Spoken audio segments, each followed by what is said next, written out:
चला तर राम मंडळी, सर्वांचं स्वागत आहे आपलं सकाळ सकाळी पुण्यामध्ये.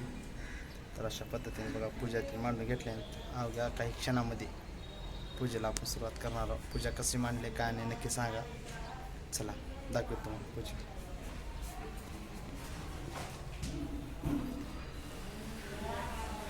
गणपती सत्यनारायण ठिकाणी ग्रहवास्तू मंडळ, लक्ष्मी मंडळ, कुलदेवता मंडळ, 16 योगिनी या ठिकाणी स्वस्तिक आणि आपले महादेव पार्वती असे सकल या ठिकाणी पूजन चालू आहे.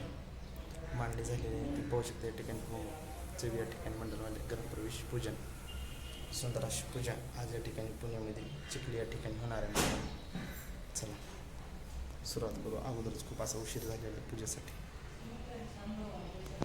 मृत्युर्मोक्षीयमामृतं स्वाहा.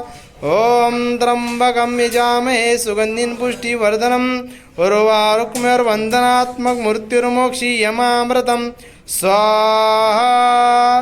ओम त्र्यंबकं यजामहे सुगंधिं पुष्टिवर्धनम् उर्वारुक्मिर्वन्दनात्मक मृत्युर्मोक्षीयमामृतं स्वाहा.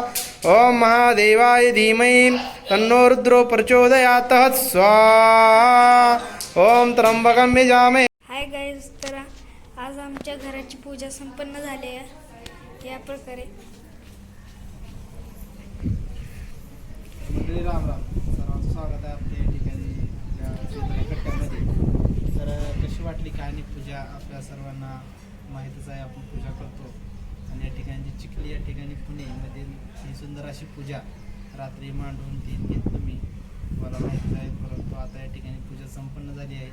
अतिशय छान पद्धतीची पूजा या ठिकाणी आपण करतो. नुसती पूजाच करून जात नाही तर परिपूर्ण माहिती या ठिकाणी त्या पूजेची आपण देत असतो, किंवा पूजा का केली पाहिजे, पुण्या मंडळ वास्तुमंडळाचा का उपयोग आहे किंवा त्याचं महत्त्व काय, हे सर्व आपण या ठिकाणी यजमानांना समजावून सांगतो. पण छान अशी पूजा आपण या ठिकाणी करतो. एक वेळेस नक्कीच आपण सर्वांनी ज्यांना कोणाला कोणत्याही पूजा विधी असेल ते एक वेळेस रतन महाराजांशी संपर्क साधावा आणि आपण ही पूजा कशी वाटते काय तुम्ही स्वतः अनुभव सांगावं. नम्र. चला राम राम.